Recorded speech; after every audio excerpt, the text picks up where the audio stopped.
research and some tips on salvaging your Thanksgiving Yes, you know, side. I've had experience with very good Thanksgiving meals. I've also had experience with very bad Thanksgiving meals, really? everything turning upside down. You just never know what happens. It's all about practice. So if you mess up this year, you can try to fix it, learn from it, do good next year. Now, I know it's about 8:30, so the turkey, if you're having lunch, the turkey should be in. A quick tip, be sure to baste it at least every 20 minutes to keep the juice and the bird nice and moist. All right, so first off, we're going to talk about the side dishes, how to save runny or soggy mashed potatoes. Once it's soggy, all you have to do, if there's too much liquid in it, put it back on the stove.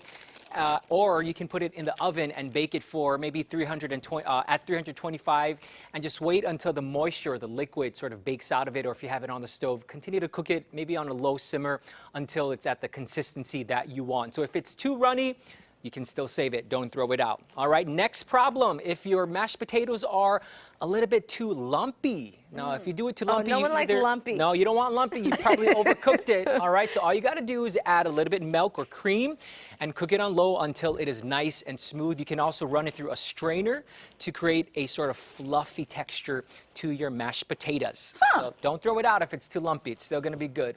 All right, next up, we go from mashed potatoes to stuffing. All right, stuffing, a very important side dish.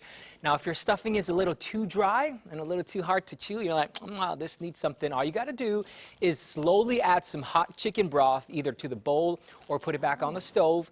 Or you can also put it in a baking dish and bake it at about 350 degrees until it is fully heated through and nice and fluffy. So all of that moisture that you put in, whether it's chicken broth or beef broth, will add more flavor and also make it a little bit more moist and soft so it's not dry. All right, next one, soggy stuffing. If you put a little bit too much moisture, all you got to do is just cook it out a little longer, add some bread pieces to let the pieces absorb some of the liquid in there. So that is how you save and rescue some of the Thanksgiving mishaps on this day. Coming up, we're going to talk about how you can save the all-important gravy. Because at our house, we put gravy all over. Oh, me too. And I can tell you last year, I brined the turkey, and I must have not washed it well enough because our gravy was way too salty. Oh, dear.